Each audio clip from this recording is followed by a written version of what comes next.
السلام علیکم ناظرین، میں ایک بار پھر آپ کی خدمت میں ایک اور ویبینار کے ساتھ حاضر ہوا ہوں۔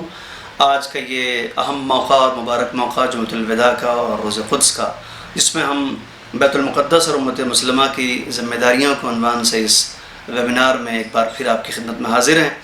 میں اس پروگرام کے اس ابتدائی مرحلے میں جمعیت علماء ہند راجستھان کا، جماعت اسلامی ہند، وحدت اسلامی شمالی ہند اور دارالعلوم اسلامیہ عربیہ مراد آباد کا شکر گزار ہوں کہ جن کے باہمی تعاون سے یہ ویبینار جو ہے وہ منعقد ہو رہا ہے، اور ہم ملک کے سرکردہ شخصیات سے ان کے آراء و افکار اس موضوع کے تعلق سے سنیں گے۔ میں اس دعا کے ساتھ کہ انشاءاللہ خداوند متعال اس ماہ مبارک میں ہم سب کی عبادات و طاعت کو قبول فرمائے، میں اس سلسلے کو آگے بڑھاتا ہوں اور بغیر کوئی آپ کا وقت لیے ہوئے درخواست کرتا ہوں حافظ منظور علی خان، نائب امیر جمعیت علماء ہند راجستھان سے، کہ تشریف لائیں اور اپنے خیالات کا اظہار فرمائیں۔ نحمدہ و نصلی علی رسولہ الکریم، اما بعد۔ حضرات گرامی، اسلامی جمہوریہ ایران کی جانب سے ہر سال جو یوم قدس جمعۃ الوداع کے موقع کے اوپر منایا جاتا ہے، دن کو منایا جاتا ہے، اس کے لیے ہم اسلامی جمہوریہ ایران کے ممنون ہیں کہ انہوں نے بیت المقدس کی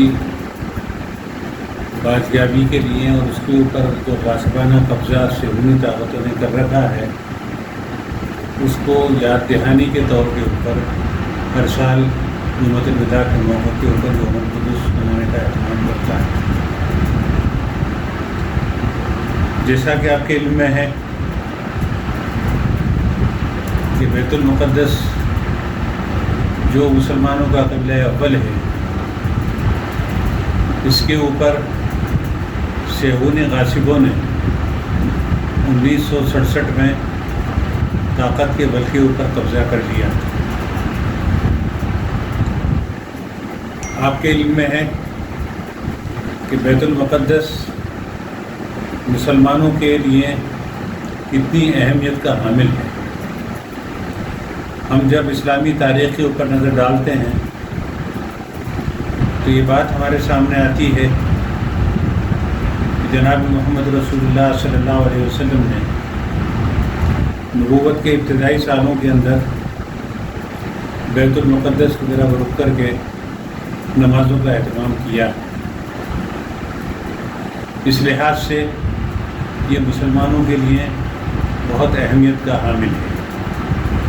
اس کی اہمیت صرف اسی لیے نہیں ہے کہ اللہ کے رسول صلی اللہ علیہ وسلم نے بیت المقدس کی طرف رخ کر کے نماز پڑھی ہے، بلکہ کئی معنوں میں اس کی اہمیت اور زیادہ ہے۔ اللہ کے رسول صلی اللہ علیہ وسلم کو جب معراج ہوئی تو آپ نے بیت المقدس کے اندر تمام انبیاء کی امامت فرمائی۔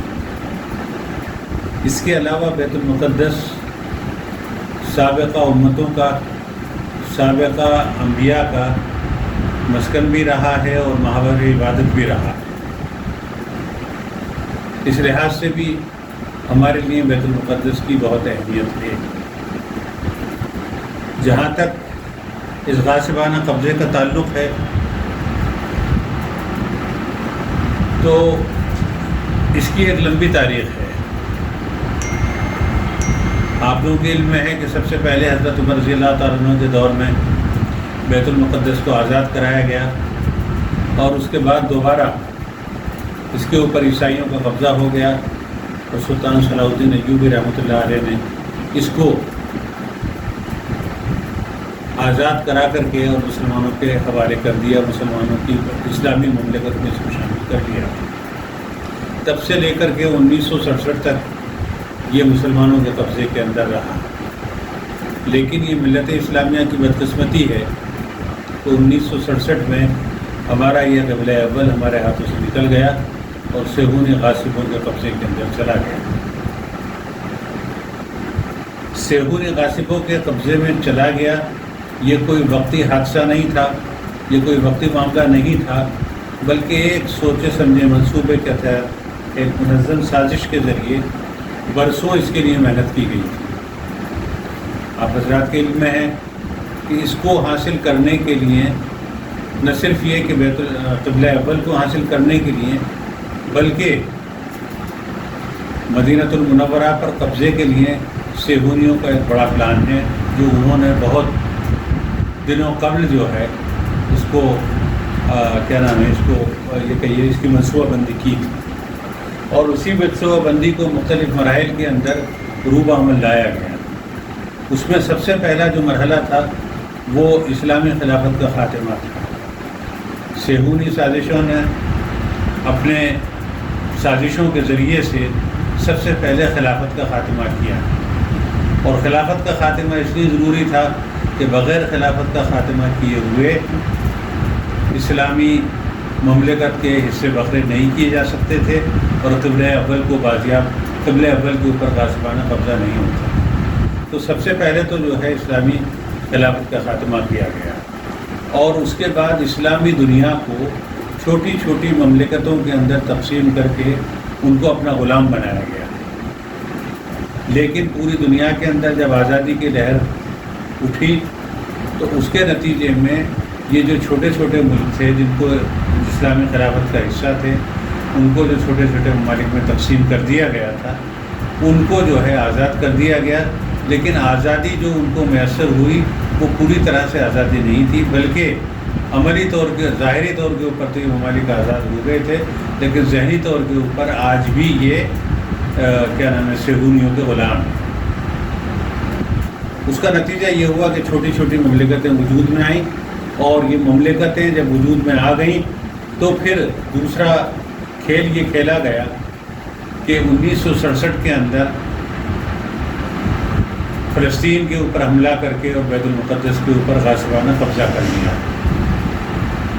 اتنی بڑی تعداد کے اندر مسلم مملکتیں موجود تھیں، دفاعی لحاظ سے بھی ان کے پاس بہت ساری طاقت تھی، لیکن اس کے باوجود بھی وہ اپنی طاقت کو صحیح طریقے سے استعمال نہیں کر سکے، اور ان کو شکست کا سامنا کرنا پڑا، اور بیت المقدس مسلمانوں کے ہاتھوں سے نکل گیا۔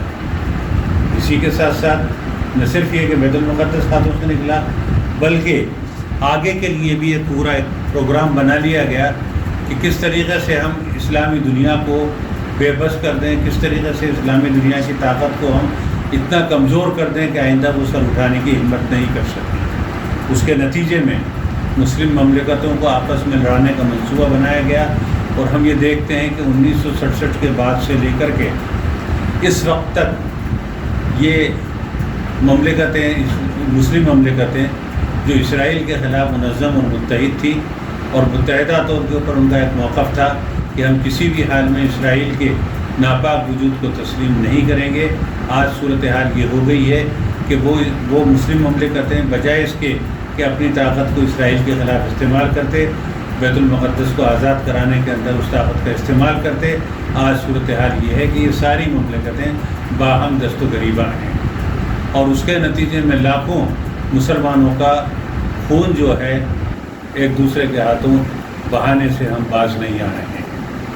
اور یہ ساری کی ساری سازشوں کے اوپر اگر ہم نظر ڈالیں تو ہم یہ دیکھتے ہیں کہ اس کی جڑوں کے اندر کہیں نہ کہیں یا تو صہیونی طاقتیں نظر آئیں گی، یا نصرانی طاقتیں اپنا کھیل کھیل رہی ہیں عالم اسلام کے درمیان کے اندر بیٹھ کر کے، اور آج مسلم مملکتیں ان کی کٹ پتلی بنی ہوئی ہیں۔ یہ چند گزارشات تھیں جو مجھے اس تعلق سے کرنی تھی۔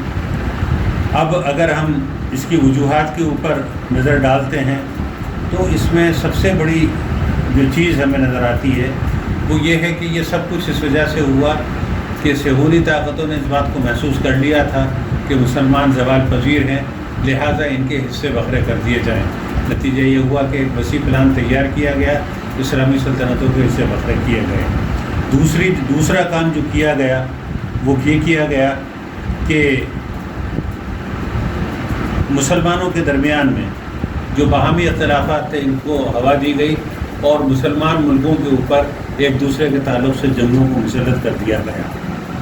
تیسری جو کام کیا گیا وہ یہ کیا گیا کہ آزاد تو کیا گیا ان مملکتوں کو، لیکن ان کو چھوٹے چھوٹے حصوں میں تقسیم کر دیا گیا۔ آج صورتحال یہ ہے کہ مملکتیں باہم دست و گریباں ہیں، اور ان کے ذہن میں کہیں مجھے ایسا محسوس ہوتا ہے دور دور تک بھی یہ تصور نہیں ہے کہ یہ چیز ان کے ذہنوں کے اندر یہ چیز نہیں ہے کہ قبلہ اول ہمارا تھا، بیت المقدس ہمارا تھا، اس کو صہیونی غاصبوں کے قبضے سے واپس حاصل کرنا ہے۔ لیکن اللہ کا شکر و احسان ہے کہ امت مسلمہ آج تک اس غاصبانہ قبضے کو بھولی نہیں ہے، اور اس کی یہی خواہش اور یہی امید ہے کہ کوئی اللہ کا بندہ اٹھے گا، کوئی صلاح الدین ایوبی پیدا ہوگا اور ہمارا قبلہ اول واپس ہمیں مل کر کے رہے گا۔ اس سلسلے میں اپنے طور پر آج جو یہ ویبینار کا انعقاد کیا گیا ہے، اس موقع کے اوپر میں چند گزارشات آپ سے کرنا چاہوں گا۔ سب سے پہلی چیز تو یہ ہے کہ اگر ہم قبلہ اول کی بازیابی چاہتے ہیں، قبلہ اول کو ہم آزاد کرانا چاہتے ہیں، تو ہمیں انفرادی مفادات سے اوپر اٹھ کر کے اجتماعی مفادات کو ترجیح دینی ہوگی۔ چھوٹے چھوٹے انفرادی مفادات ہمارے یہ ہیں کہ ہماری مملکت ہو، ہمارے خاندان کا جو ہے حکومت چلے، اس علاقے کی کسی مخصوص علاقے کے اوپر ہمارا جو ہے ایک طریقے سے تسلط ہو، اور اس کے لیے ہمیں اگر اپنے بھائیوں کا بھی خون بہانا پڑے تو اس سے ہم دریغ نہیں کر رہے ہیں۔ تو اگر ہم چاہتے ہیں کہ قبلہ اول کی بازیابی ہو تو ہمیں انفرادی جو ہمارے مفادات ہیں ان کو چھوڑ کر کے اجتماعی مفادات کو مد نظر رکھ کر کے ہمیں کام کرنا پڑے گا۔ دوسرا کام جو ہمیں کرنا ہے وہ یہ ہے کہ اللہ نے قرآن کے اندر فرمایا واعتصموا بحبل اللہ جمیعا ولا تفرقوا، اللہ کی رسی کو مضبوطی کے ساتھ تھام لو۔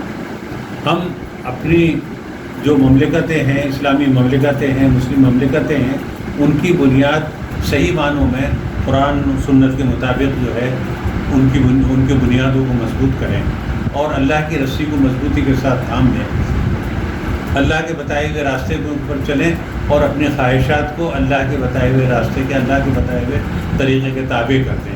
اس کے لیے اگر ہمیں اپنی مملکتوں کی قربانی دینی پڑے، اپنی خواہشات کی قربانی دینی پڑے، اپنی سلطنتوں کو قربان کرنا پڑے تو ہمیں اس سے دریغ نہیں کرنا چاہیے۔ ہمارا مقصد ایک ہی ہو کہ ہم قبلہ اول کو کس طریقے سے حاصل کر سکتے ہیں اور اسلام کو کس طریقے سے جو دنیا کے تمام انسانوں کی فلاح و بہبود کے لیے آیا ہے اس کو کس طریقے سے ہم غالب کر سکتے ہیں۔ تو اس کے لیے قرآن نے جو ہمیں نسخہ دیا ہے کہ واعتصموا بحبل اللہ جمیعا ولا تفرقوا واذکروا نعمت اللہ علیکم اذ کنتم اعداء فألف بین قلوبکم فاصبحتم بنعمتہ اخوانا، اس کے مطابق ہم اپنے سماج کی تعمیر کریں، اپنی سماج کی تشکیل و نو کریں، اپنی سلطنتوں کی تشکیل و نو کریں۔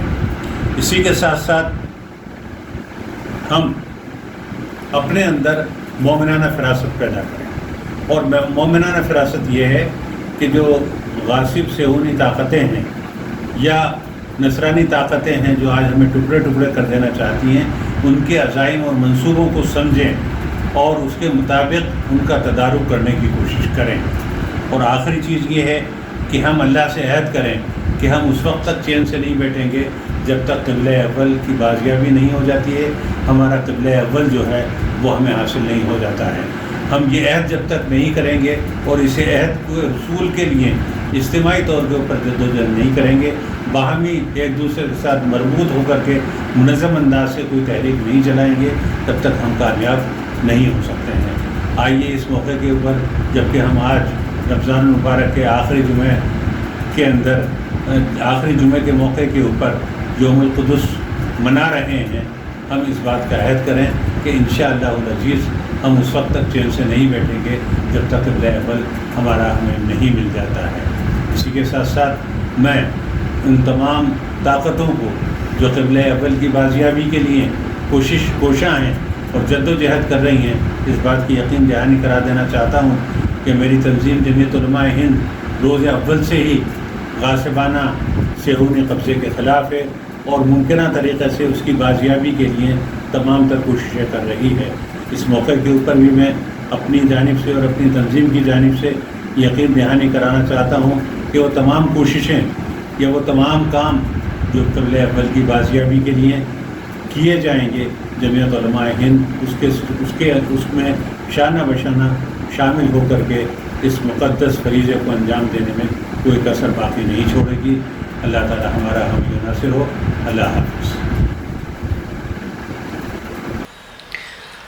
بہت بہت شکریہ جناب حافظ منظور علی خان صاحب، آپ نے ابتدائی گفتگو میں اور پروگرام کی بالکل شروعات میں بہت ہی بنیادی نکات کی جانب اشارہ کیا۔ حضرات، ہم پروگرام کے اس مرحلے میں ہندوستان میں ایران کے سپریم لیڈر کے نمائندے حضرت حجت الاسلام والمسلمین حاجی آقا مہدی مہدوی پور صاحب کے افکار و خیالات سے استفادہ کریں گے اس موضوع کے تعلق سے، اور اس کے بعد اس پروگرام کا سلسلہ آگے بڑھائیں گے۔ در خدمت حضرت حجت الاسلام والمسلمین حاجی آقا مہدی مہدوی پور، نمائندے محترم ولی فقید در ہند ہستی۔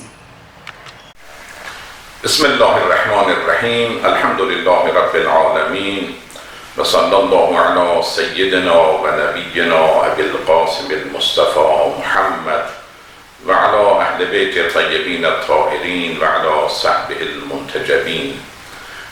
اللہ کے نام سے شروع کرتا ہوں جو میں انتہائی مہربان اور رحیم ہے، اور درود و صلوات رسول اکرم صلی اللہ علیہ وسلم، ان کی آل پاک و طیب اور ان کے اصحاب منتجمین پر بھی میں درود و سلام عرض کرتا ہوں۔ آج عالمی یوم بیت المقدس ہے، اور اس یوم کو جو ماہ مبارک رمضان کے آخری جمعے میں عالمی پیمانے پہ عالمی یوم بیت المقدس کے نام سے منعقد کیا جاتا ہے، عالمی سطح پر دنیا کی تمام اقوام مظلوم فلسطین کے ساتھ اپنی ہمبستگی اور اپنے اظہار ارادت کا اعلان کرتی ہے، چونکہ فلسطین کا مسئلہ اس دنیا کی موجودہ عصری تاریخ کا انتہائی تلخ ترین اور انتہائی دردناک ترین یہ واقعہ ہے جو عالمی سطح پہ رونما ہوا ہے۔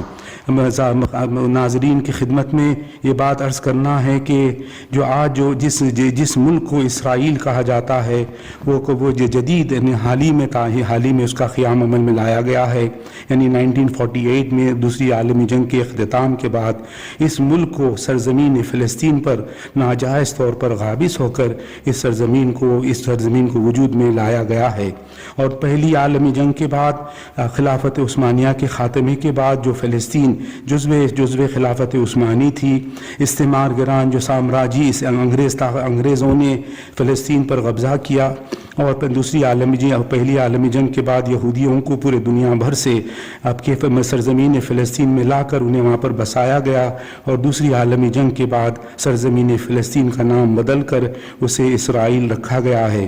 اور آپ ملاحظہ کریں کہ کس طرح سے یہ انہوں نے نقشہ اس طرح سے نقشہ پھیلایا کہ فلسطینیوں پر اپنے ان پر قبضہ ہو اور فلسطینیوں کو اپنے ملک سے دربدر کر دیں، اور سامراجی انگریز حکومت کے بدولت یہ صہیونی حکومت فلسطین پر قابض ہو کر ایک ناجائز اور قابض اسرائیلی حکومت کو وجود لایا ہے، جس کی اساس دو پایوں پر اس کی اساس ہے۔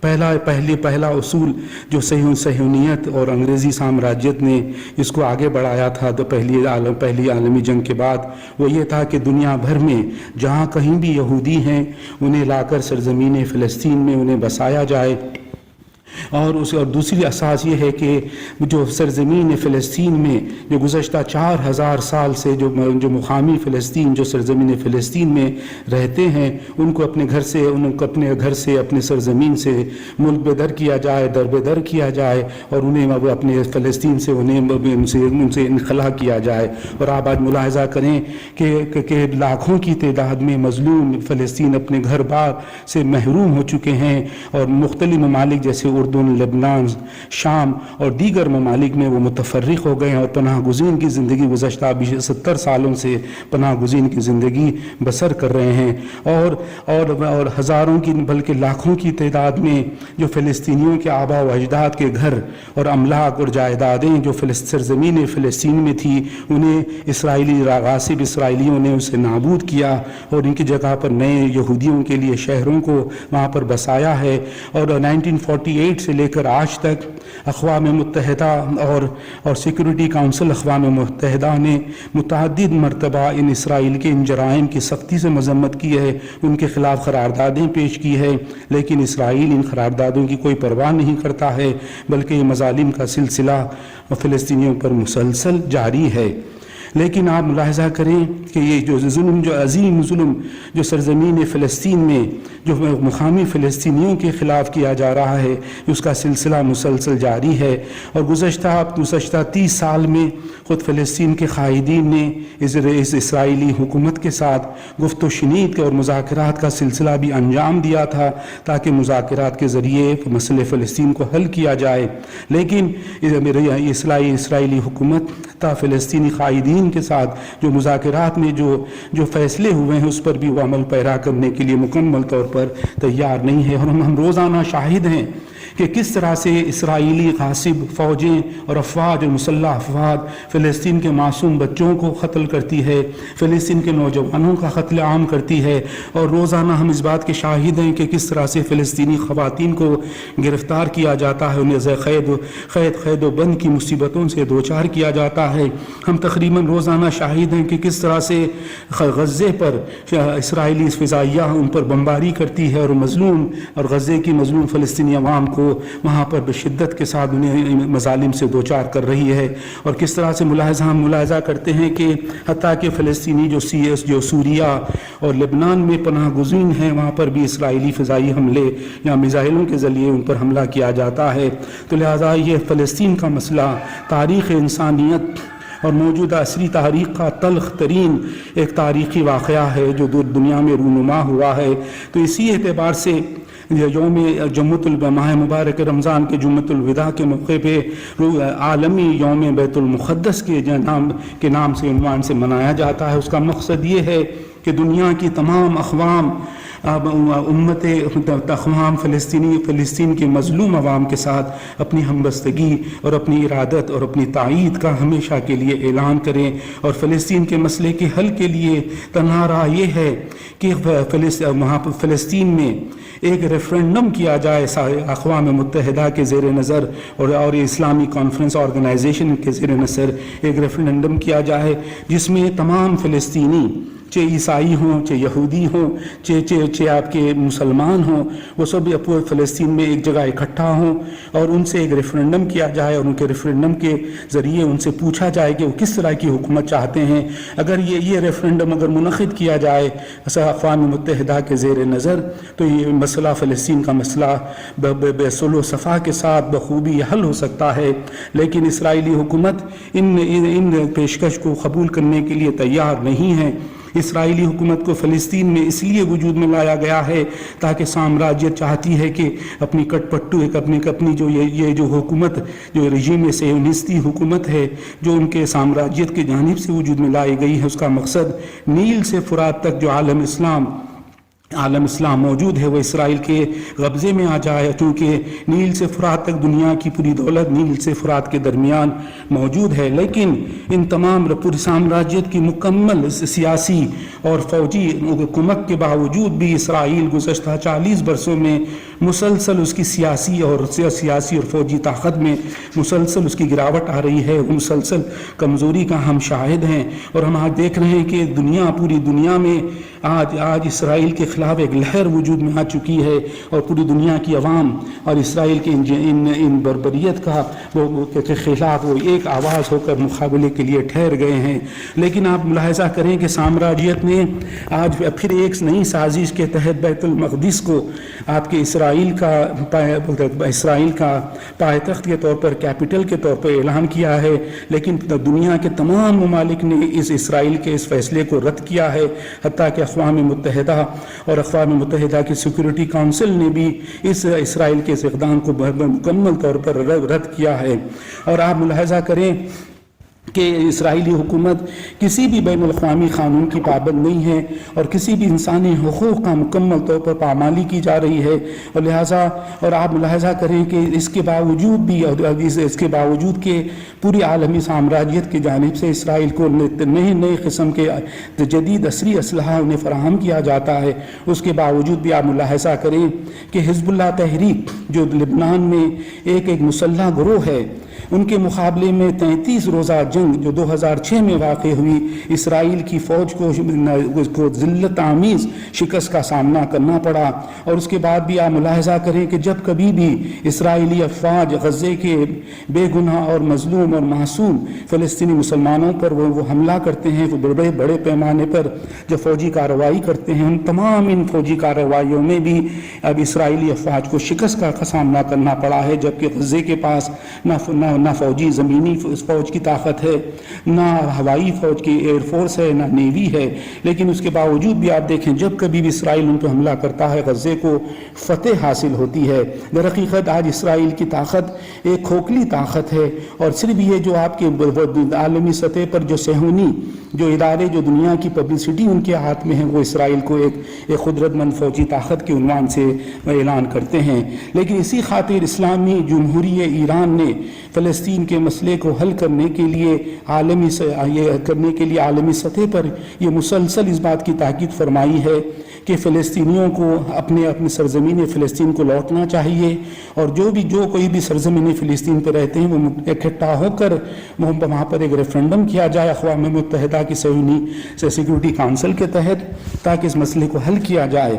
اور آپ ملاحظہ کریں کہ اس گزشتہ 30 برسوں میں جو مذاکرات جو فلسطینی قائدین اور اسرائیلی حکومت کے درمیان ہوئے ہیں، ان تمام فیصلوں کو اسرائیل ماننے کے لیے تیار نہیں ہے۔ تو لہٰذا ایک ہی راستہ رہ گیا ہے کہ ایک ریفرنڈم کے ذریعے جو اقوام متحدہ اور سیکورٹی کونسل اقوام متحدہ کے زیر نظر ہو، ان فلسطین کے مسئلے کو حل کیا جائے۔ لیکن اس کے باوجود بھی ہم ملاحظہ کر رہے ہیں کہ اسرائیل بین الاقوامی برادری اور اقوام متحدہ اور تمام بین الاقوامی تنظیموں کی ان قراردادوں کی کوئی پرواہ کرے بغیر بھی آج بھی وہ فلسطینیوں کے جو گھر ہیں ان کو وہ نابود کر رہے ہیں، اور نئے شہر یہودیوں کے لیے بنا رہے ہیں، اور یہودی جو دنیا بھر میں ابھی بھی جو بسے ہوئے ہیں ان کو اسرائیل اس فلسطین میں لا کر انہیں بسایا جا رہا ہے۔ ہم امید کرتے ہیں کہ پورے دنیا کے جو اقوام ہیں اور دنیا کی جو حکومتیں ہیں جو فلسطین کے مظلوم عوام کے ساتھ دلی ہمدستگی کرتے ہیں اور ان کے ساتھ تاکہ اس تلخ ترین اور دردناک ترین جو واقع جو عالم اسلام میں جو مسئلہ فلسطین ہے اس کو ہمیشہ کے لیے بخوبی حل کیا جائے۔ تو لہٰذا اس کے لیے لازم ہے کہ تمام اقوام جو اقوام ان اسرائیلی حکومت ان مظالم کی ہمیشہ مذمت کرے، اور امید کرتے ہیں کہ دنیا کے بیدار عوام اور مخصوص اسلامی ممالک ہوں چاہے غیر مسلم ممالک ہوں، چونکہ وہ انسانی اقدار کے تحفظ کے خاطر صہیونی حکومت کی مذمت کرتے ہیں اور ملت فلسطین کی وہ حمایت کرتے ہیں۔ اسی اعتبار سے حضرت امام خمینی رضوان اللہ تعالیٰ علیہ نے ماہ مبارک رمضان کے آخری جمعہ کو عالمی یوم بیت المقدس کے عنوان سے اسے اعلان کیا، تاکہ اس روز دنیا بھر کے اقوام چاہے مسلمان چاہے غیر مسلمان فلسطین کے مظلوم عوام کے ساتھ اپنی ارادت اور اپنی ہمدستگی اور ان کی تائید کا اعلان کریں، تاکہ مسئلہ فلسطین کو ہمیشہ کے لیے حل کیا جائے۔ السلام علیکم ورحمۃ اللہ وبرکاتہ۔ بسیار سپاسگزاریم از فرمایشات بسیار ارزشمند حاج آقای مهدوی پور که به هر حال وجودشون در کشور ما منشأ خیر هست و باعث برکات۔ حضرات، اس عظیم اور بزرگ شخصیت کے افکار کے بعد میں رخ کروں گا ہندوستان کے عظیم اور موقر ادارے جو دینی خدمات کے تعلق سے ہمیشہ اس کا نام جانا جاتا رہا ہے، یعنی جماعت اسلامی ہند۔ میری مراد ہے جناب ڈاکٹر محمد سلیم انجینئر صاحب سے جو نائب امیر جماعت اسلامی ہند ہیں، کہ وہ اس موقع پر اس موضوع کے تعلق سے اپنے خیالات کا اظہار فرمائیں۔ الحمدللہ رب العالمین والصلاة والسلام علی رسولہ الامین وعلی آلہ واصحابہ اجمعین الی یوم الدین۔ قال اللہ تبارک وتعالی فی القرآن المجید والفرقان الحمید، فاعوذ باللہ من الشیطان الرجیم، بسم اللہ الرحمن الرحیم۔ ان الظالمین بعضهم اولیاء بعض واللہ ولی المتقین، صدق اللہ العلی العظیم۔ تمام تعریفیں حمد و ثنا بڑائی و کبریائی اللہ رب العالمین ہی کے لیے ہے، جو ہم سب کا خالق و مالک و پروردگار ہے۔ درود و سلام تمام انبیاء کرام پر، خصوصاً آخری نبی حضرت محمد مصطفیٰ صلی اللہ علیہ وسلم پر۔ برادران اسلام، بزرگوں، بھائیوں، عزیز نوجوان دوستوں اور میری محترم ماؤں، بہنوں اور بیٹیوں، رمضان کا یہ مبارک مہینہ جاری ہے اور اس کے کچھ ایام اور آخری عشرہ کے کچھ ایام ابھی باقی ہیں۔ اللہ تعالیٰ سے ہم دعا کریں کہ اللہ تبارک و تعالیٰ اس مبارک مہینے میں ہم سب کے لیے اپنا خصوصی فضل و کرم فرمائے اور ہماری عبادتوں کو، ہماری دعاؤں کو اپنی بارگاہ میں شرف قبولیت عطا فرمائے۔ پچھلے کچھ سالوں سے رمضان المبارک کا آخری جمعہ یوم قدس کے طور پر، یوم القدس کے طور پر آبزرو کیا جاتا ہے۔ اس دن ساری دنیا کے مسلمان انبیاء کی اس سرزمین فلسطین، جس پر 1948 میں ظالموں کے ذریعے غاصبانہ قبضہ کر لیا گیا اور مسلمانوں کا قبلہ اول بیت المقدس بھی مسلمانوں کے پاس نہیں رہا، اور اس وقت سے لے کر اب تک فلسطین کی عوام پر، معصوم اور بے گناہ لوگوں پر ظلم و ستم ڈھائے جا رہے ہیں۔ قابل مبارکباد ہیں فلسطین کے وہ عوام اور فلسطین کی وہ تحریکات جو فلسطین کی آزادی کے لیے، بیت المقدس کی آزادی کے لیے قرآن و سنت کی روشنی میں مسلسل جد و جہد کر رہے ہیں، قربانیاں پیش کر رہے ہیں۔ اب تک جو لوگ اس راہ میں شہید ہوئے ہیں، شہید کیے گئے ہیں، جن میں معصوم بچے اور عورتیں بھی شامل ہیں، اللہ تعالیٰ سے ہم دعا کریں کہ اللہ تبارک و تعالیٰ ان کی شہادتوں کو قبول فرمائے اور ان شہادتوں کے نتیجے میں اللہ تبارک و تعالیٰ فلسطینی عوام کو ان کا ملک واپس عطا فرمائے اور بیت المقدس کو آزادی عطا فرمائے۔ اس موقع پر سارے مسلمانوں سے، خاص طور سے ہم یہ امید، توقع کرتے ہیں، اپیل کرتے ہیں کہ وہ فلسطین کی عوام کے لیے، ان کے حقوق کے لیے اور ان کی اس جد و جہد کی کامیابی کے لیے دعائیں کریں، اور جن مصیبتوں اور پریشانیوں سے فلسطین کے عوام آج گزر رہے ہیں، اللہ تبارک و تعالی ان مصیبتوں، پریشانیوں اور آزمائشوں سے انہیں جلد نجات عطا فرمائے۔ مسلم حکومتوں اور مسلم ملکوں کو چاہیے، یقیناً بہت سی کوششیں کی جا رہی ہیں، لیکن اس بات کی ضرورت محسوس ہوتی ہے کہ مسلم ریاستیں، مسلم حکومتیں اتحاد کا مظاہرہ کریں اور فلسطینی عوام کی اس جد و جہد میں، حق و انصاف کی جد و جہد میں انصاف کا ساتھ دیں، اور انصاف یہ ہے کہ فلسطینی عوام کو ان کا ملک، ان کی سرزمین اور قبلہ اول، اس کی آزادی ان کو حاصل ہو اور اس پر ان کا اختیار ہو۔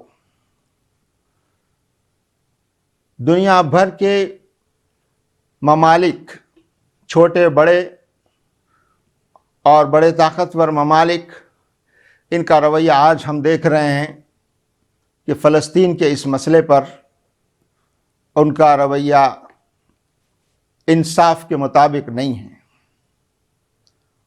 اور اس مسئلے کو حل کرنے کی کوششیں، سنجیدہ کوششیں نہیں کی جا رہی ہیں، بلکہ فلسطینی عوام کو ان کا حق دلانے میں رکاوٹیں بھی ڈالی جا رہی ہیں۔ فلسطینی عوام کی یہ جدوجہد بہت سی سازشوں کا شکار ہو رہی ہے۔ ہم انصاف پسند ممالک سے، خاص طور سے بڑے ممالک سے، طاقتور ممالک سے، اور انسانی حقوق کی جو ادارے ہیں، بین الاقوامی ادارے، ان سے ہم گزارش اور اپیل کرتے ہیں کہ وہ اس مسئلے کے حل کے لیے سنجیدگی دکھائیں اور پورے انصاف اور غیر جانبداری کے ساتھ اس مسئلے کے حل میں مدد اور تعاون کریں، اور فلسطینی عوام کو ان کا حق دلانے میں اور اس علاقے میں امن و امان کو قائم کرنے میں اور اس علاقے میں ظلم و تشدد کا خاتمہ کرنے میں اپنا اہم رول اور کردار ادا کریں۔ جماعت اسلامی ہند ہمیشہ سے فلسطینی عوام کی اس جدوجہد کی حمایت کرتی رہی ہے، اور ہم یہ مطالبہ کرتے رہے ہیں کہ فلسطینی عوام کو ان کا حق، ان کا ملک اور بیت المقدس ان کو ملنا چاہیے۔ آج یہ بھی ایک حقیقت ہے کہ بڑی تعداد میں فلسطینی عوام اپنے ملک سے بے دخل کر دیے گئے ہیں، مجبور کر دیے گئے ہیں۔ پوری دنیا میں مختلف ملکوں میں وہ مہاجرین کی سی زندگی بسر کر رہے ہیں۔ اللہ تعالیٰ سے ہم ان کے لیے دعا کریں کہ اللہ تعالیٰ ان کی مدد فرمائے اور ان کی اس جد و جہد کو اور ان کی اس تحریک آزادی کو کامیابی عطا فرمائے۔ جماعت اسلامی ہند ہمارے ملک کی حکومت، بھارت کی حکومت سے یہ بات کہنا چاہتی ہے اس موقع پر کہ ہمارے ملک کی پالیسی فلسطین کے تعلق سے ہمیشہ فلسطین کی حمایت اور فلسطینی عوام کی حمایت اور ایک آزاد فلسطین ریاست کے قیام کا جو حق فلسطینی عوام کا ہے اس کی حمایت کرتی رہی ہے۔ اور ہمارے ملک نے فلسطین کی آزادی کے لیے جدوجہد کرنے والے لوگوں کے ساتھ بہت مدد اور تعاون کا گہرا تعلق رکھا ہے اور نبھایا ہے۔ ہم اس حکومت سے یہ گزارش کرنا چاہتے ہیں کہ وہ اس پالیسی میں ذرا بھی نرمی نہ آنے دیں اور اسی پالیسی پر فلسطینی عوام کے حق کی حمایت اور فلسطین میں حق و انصاف کے قیام اور فلسطین میں ظلم اور زیادتی اور ناانصافیوں کے خاتمے کی جو پالیسی ہے اس پالیسی پر ہم مضبوطی کے ساتھ قائم رہیں۔ اس موقع پر ہم اللہ تعالیٰ سے یہ دعا کرتے ہیں اور ہمیں پوری امید ہے کہ شہیدوں کا یہ خون یہ رنگ لائے گا، یہ قربانیاں ضائع اور رائگاں نہیں جائیں گی انشاءاللہ، اور ظلم کی اور ظالم کی جو عمر ہے وہ بہت محدود ہوا کرتی ہے۔ اور اس وقت ہم دیکھ رہے ہیں کہ فلسطینی عوام پر اور اس علاقے میں ان کے اوپر ظالمانہ تشدد اور ظالمانہ کارروائیاں مسلسل ہوتی رہتی ہیں۔ اللہ تعالیٰ ظلم کو برداشت نہیں کرتا، ظلم کو پسند نہیں کرتا، لیکن اللہ تعالیٰ کا ایک منصوبہ ہے اور اللہ تعالیٰ کا ایک مہلت دیتا ہے ایک وقت تک ظالموں کو، لیکن آخرکار ظلم کا خاتمہ ہوتا ہے اور اللہ تعالیٰ ظلم کو اس زمین پر ہرگز پسند نہیں کرتا۔ ہمیں پوری امید ہے، اللہ تعالیٰ سے ہم دعا بھی کرتے ہیں کہ اللہ تعالیٰ مظلومین کی مدد فرمائے، ظالمین کو ظلم سے باز رہنے کی توفیق عطا فرمائے، ان کو ہدایت عطا فرمائے، اور اگر ظالم ظلم سے باز نہ آئیں تو ان کو ان کے انجام تک پہنچائیں، اور اس دنیا میں زمین پر امن و امان اور انصاف اور عدل قائم فرمائیں۔ ہمیں پورا یقین اور پوری امید ہے، اور اللہ تعالیٰ سے ہم دعا کرتے ہیں کہ اللہ تبارک و تعالی فلسطینی عوام کو ان کا ملک واپس عطا فرمائے گا جلد، اور مسلمانوں کا قبلہ اول بھی جلد مسلمانوں کو حاصل ہوگا انشاءاللہ۔ اللہ تبارک و تعالی ہم سب کی دعاؤں کو قبول فرمائے، اور ہم سب کی نیک خواہشات اور دعائیں فلسطینی عوام کے ساتھ ہیں، ہماری ہمدردیاں ان کے ساتھ ہیں، اور ہماری دعائیں بھی ان کے ساتھ ہیں۔ وآخر دعوانا ان الحمد للہ رب العالمین۔ السلام علیکم ورحمۃ اللہ وبرکاتہ۔ بہت بہت شکریہ جناب سلیم انجینئر صاحب۔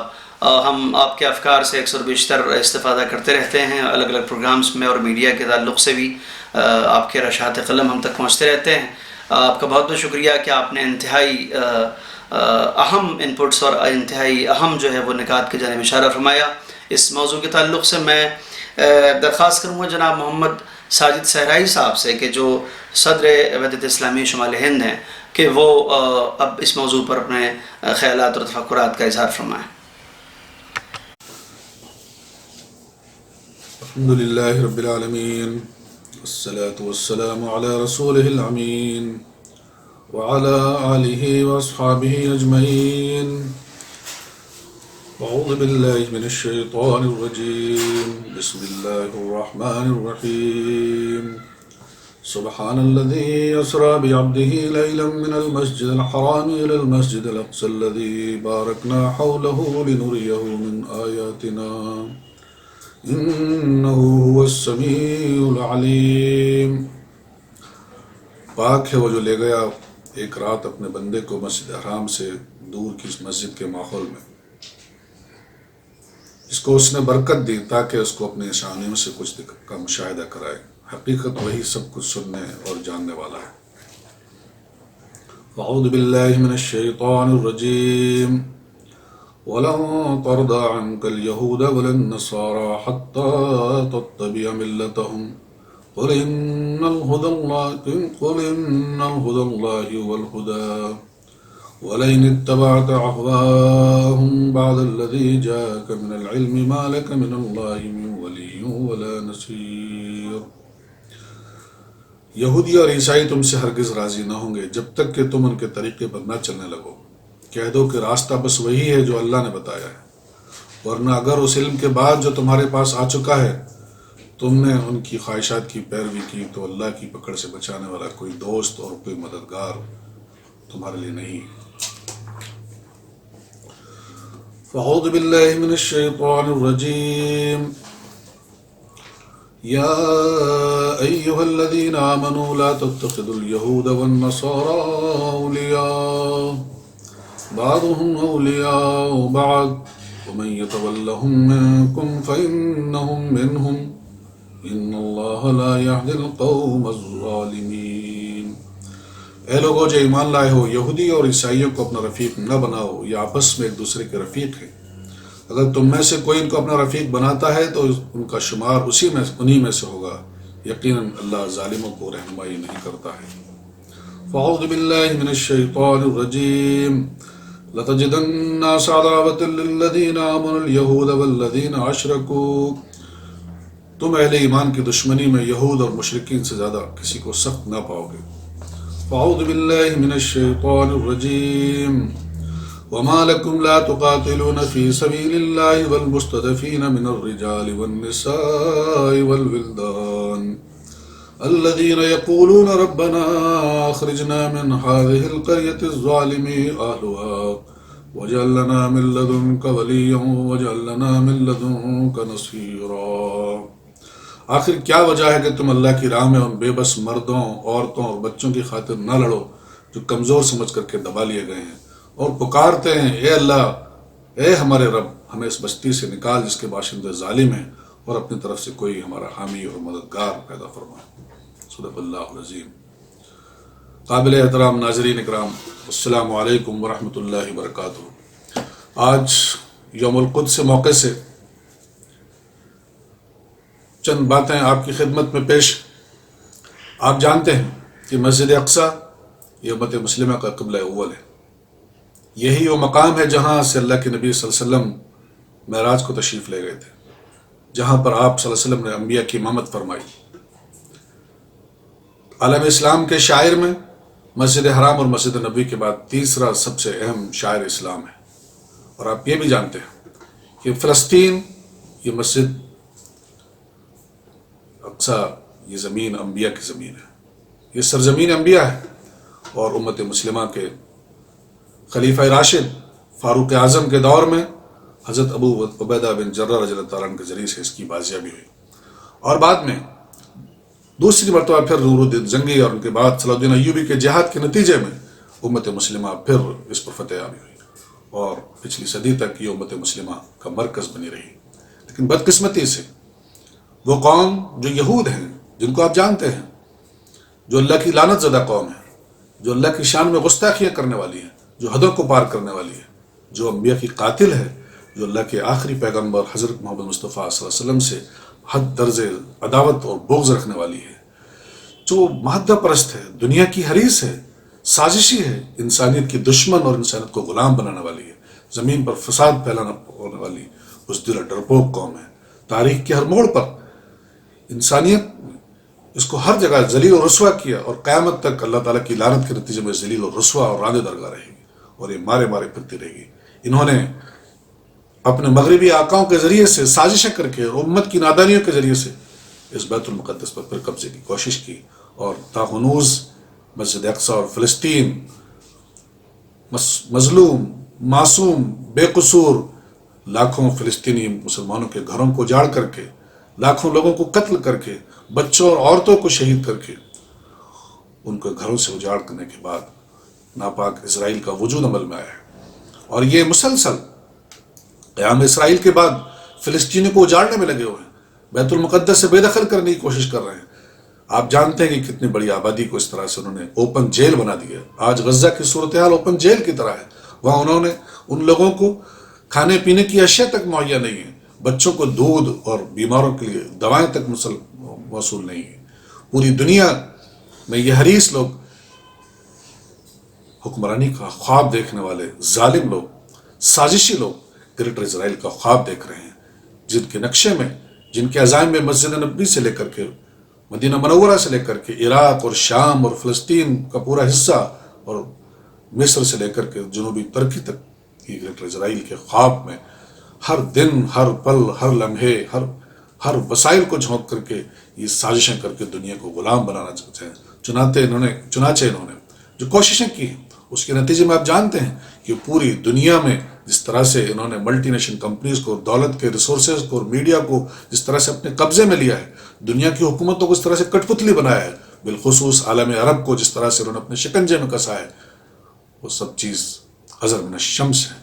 آج پوری دنیا کے بینک، امریکن بینک سے لے کر کے پوری دنیا کی جو ای کرنسی اور کاغذی کرنسیز ہیں، وہ سب انہی کے مرہون منت ہیں۔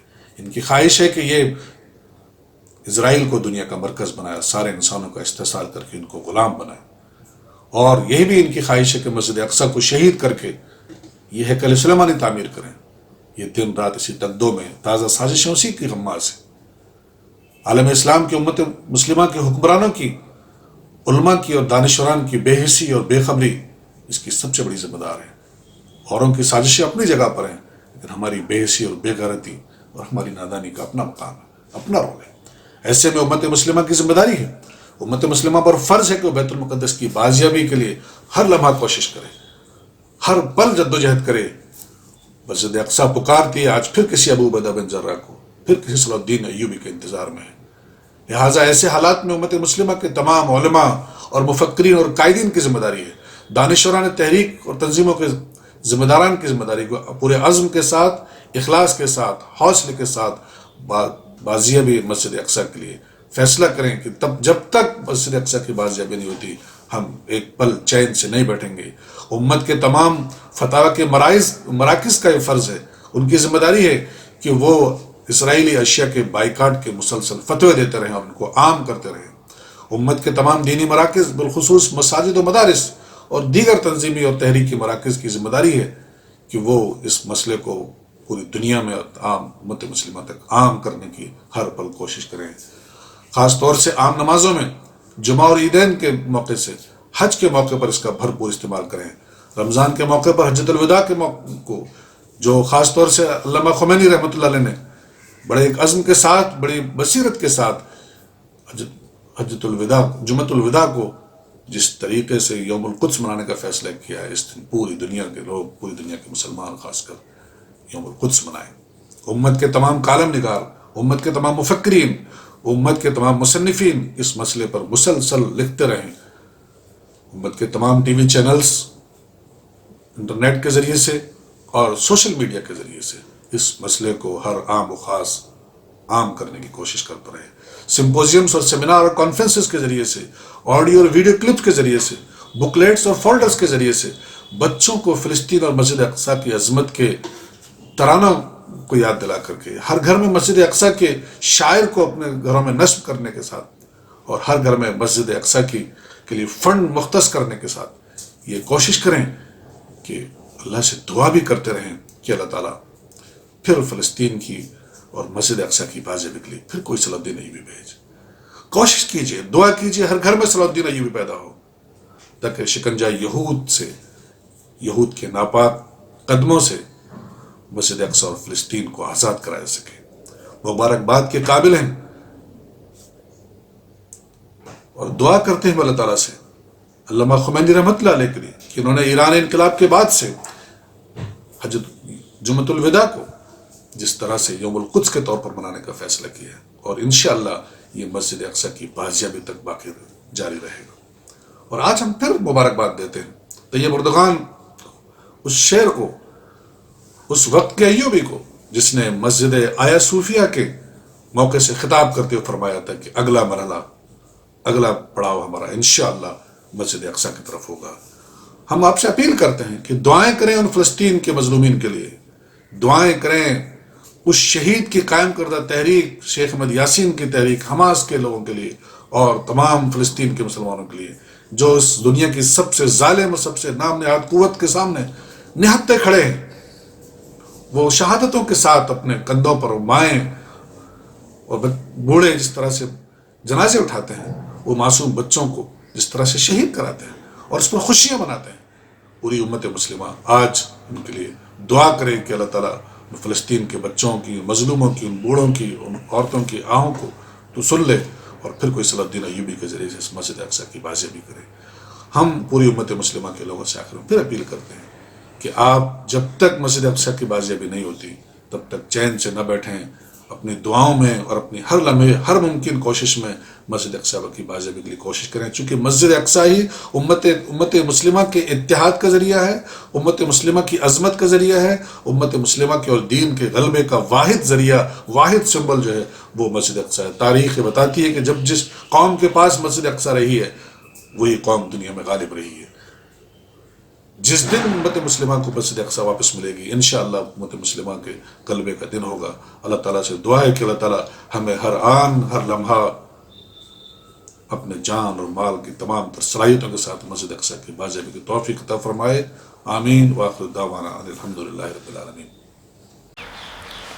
بہت بہت شکریہ جناب محمد ساجد سہرائی صاحب قبلہ۔ میں یقیناً سننے والے ہمارے تمام موافق ہوں گے کہ آپ نے جن نکات کی جانب اشارہ کیا۔ حضرات، ہندوستان میں ایران کے کلچرل کونسلر جناب ڈاکٹر محمد علی ربانی صاحب سے ہم درخواست کریں گے اور ان سے ان کے افکار سنیں گے اس موضوع کے تعلق سے۔ درخواست مکنی میں جناب آقای دکتر محمد علی ربانی رائزان محترم فرہنگی جمہوریہ اسلامی ایران در ہند کے در خصوص قدس شریف و مسئولیتی که در قبال آن تعلق میگیره به مسلمانان سراسر جهان ما رو به فیض برسونند. بسم الله الرحمن الرحیم و به نستعین. السلام علیکم و رحمت الله.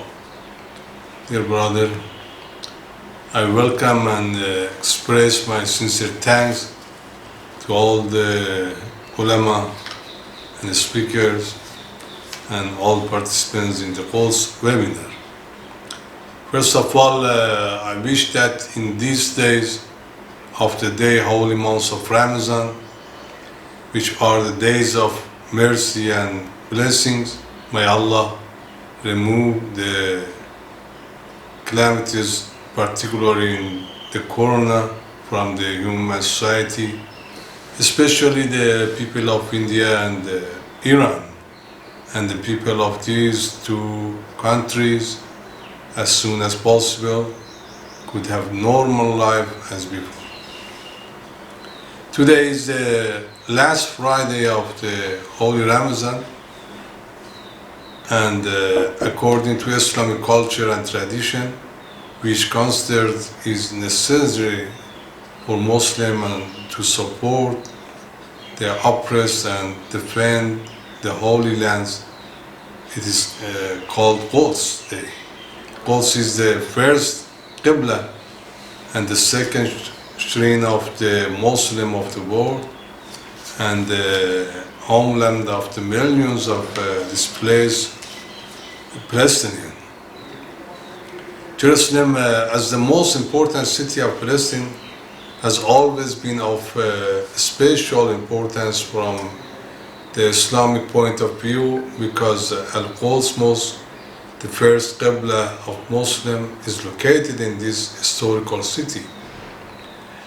From the beginning of the migration of the Prophet of Islam to Medina until the second year of Hijrah, the Qibla of the Prophet during prayer and supplication was Jerusalem, and undoubtedly before the migration, in the 13 years that the Holy Prophet was in Mecca, Mukarramah, stayed toward the Baytul Muqaddas and prayed. Hence, this city is known as the first Qibla and Baladul Amin and safe sanctuary. In addition, Al-Quds Mosque showed its value and sanctity during the ascension of the Holy Prophet, peace be upon him, and his family, so that God said that the Holy Prophet, peace be upon him, and his family, he traveled from the sacred mosque to the Al-Quds Mosque, which was made its surrounding place to show him the science and divine science.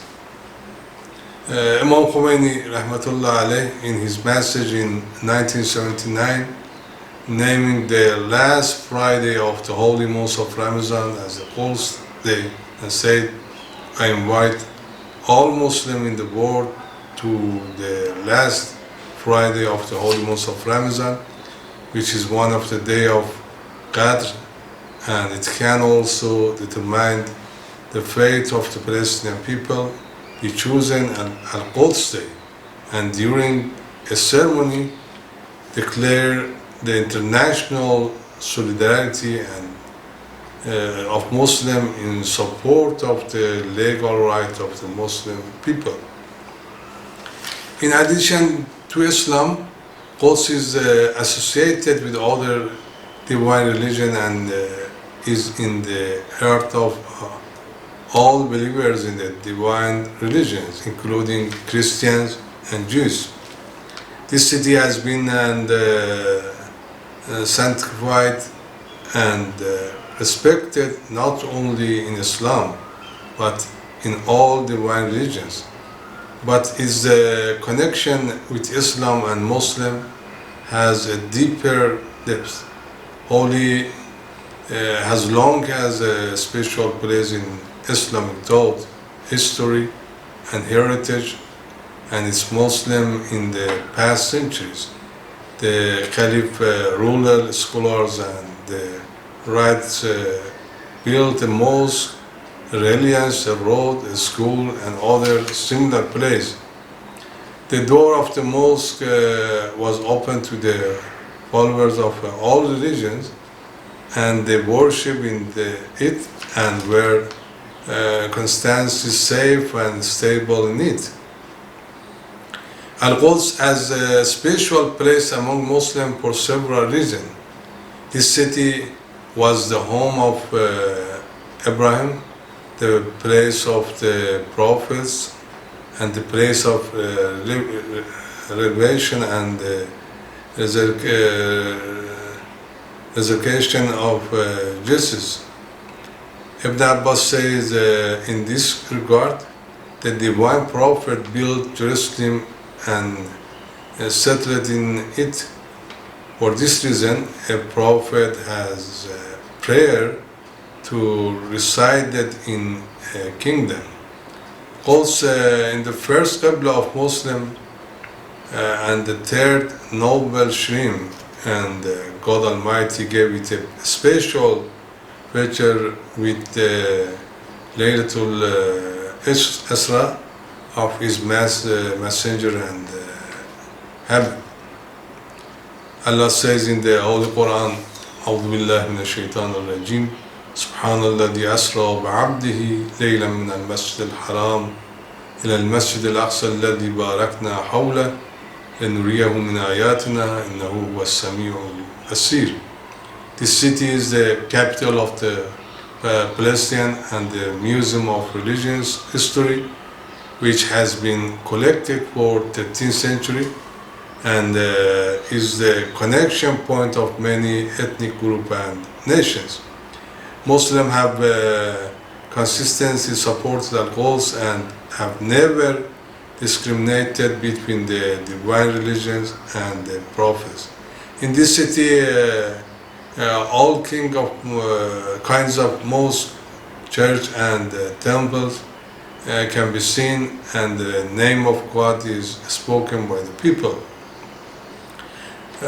One day the messenger of the God, Prophet, was asked about the Beit al-Muqaddas. He said, whoever wants to see a part of a paradise should look at Beit al-Muqaddas. Therefore, in Islamic thought, Quds is considered a part of the faith and belief of Muslims. The relationship between Muslim and Quds is basically a relationship based on the Quran, Islamic thought, and the prophetic tradition. Al-Quds and Al-Aqsa Mosque were two very important points for the Muslim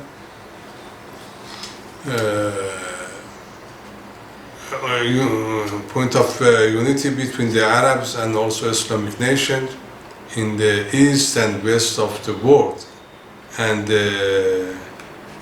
gradual destruction of its historical monument and the deprivation of the main owner of this land, which has deep historical roots, ancient civilization, and the rich cultural heritage with Islamic customs in this land, is one of the most obvious cases of human rights violations.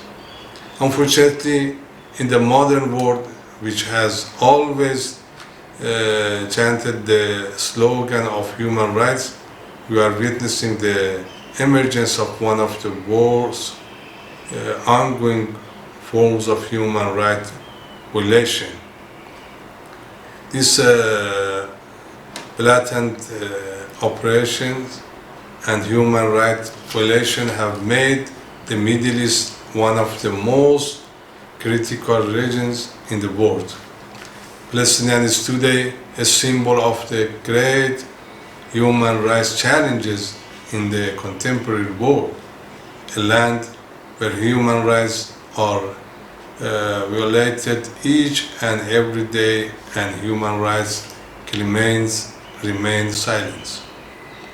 Therefore, Imam Khomeini chose the last Friday of the holy month of Ramadan, which is the day of Qadr, as Quds Day, and considered it the day of Islam, so that the Muslim of the world and the Islamic governments declared their international solidarity in support of the right of the oppressed Palestinian people.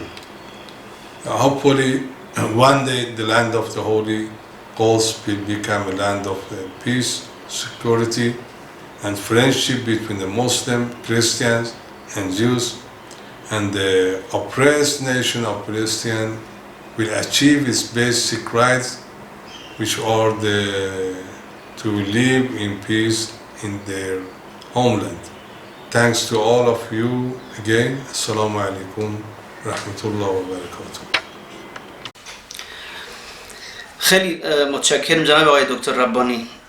حضرات ہم چلتے ہیں دہلی کی طرف، اور دہلی میں Jamia Islamia university کا جو کیمپس کی جو مسجد ہے اور اس کے جو امام جمعہ ہیں مولانا قاری محمد سلیمان قاسمی صاحب ہم سے جڑ چکے ہیں. میں ان سے درخواست کروں گا کہ وہ اس موضوع پر اپنے خیالات کا اظہار فرمائیں. بسم اللہ الرحمن الرحیم. الحمد للہ الذی خلق الانسان وعلمہ البیان وعلم الانسان ما لم يعلم وصلی وسلم علی رسولہ الکریم تسلیما کثیرا کثیرا. اما بعد.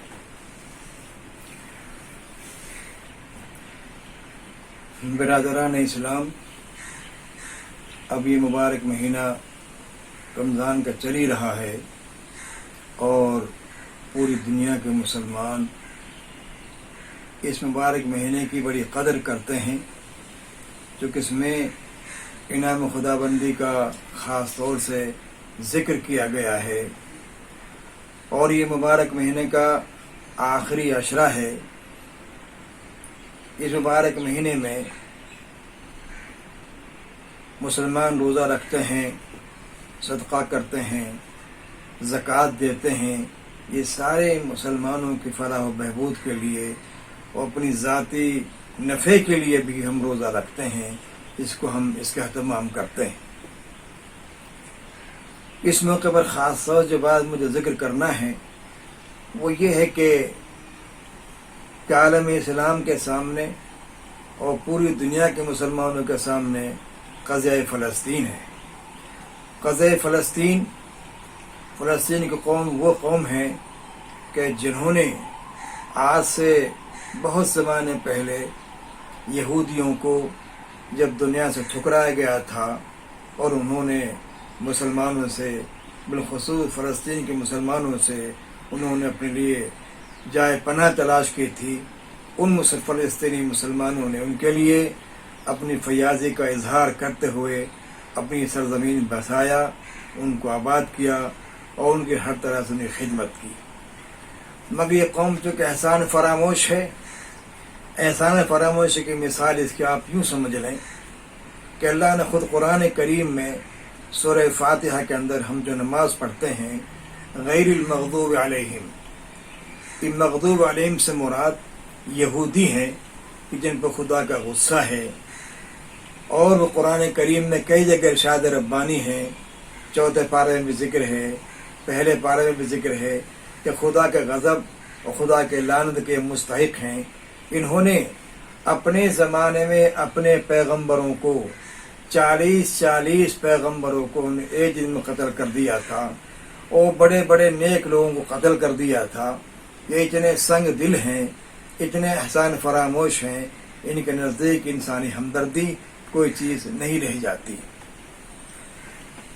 اس سلسلے میں مسلمانوں کی بیک آواز ہونی چاہیے، اور اس ایک آواز کو ہونے کے لیے علامہ امام خمینی رحمۃ اللہ علیہ نے آج سے تقریباً 40 برس پہلے ایک آواز اٹھائی تھی، ایک اپیل کی تھی پورے قوم سے، پورے عالم اسلام کے مسلمانوں سے کہ ہمیں یہ فلسطین کو، بیت المقدس جو مسلمانوں کا قبلہ اول ہے، اس میں ہماری نیت ہے، اس میں ہمارے لیے محترم ہے. بیت المقدس میں ایک نماز کے پڑھنے کا ثواب 25,000 نمازوں کا ثواب ملتا ہے، اور ہمارے نزدیک اس کی بہت اہمیت ہے. خدا کے گھر میں آدمی فحاشی کرے، دنگا کرے، گانا بجانا کرے، یہ اسلام کی روح کے خلاف ہے اور سماج کی زندگی کے بھی خلاف ہے.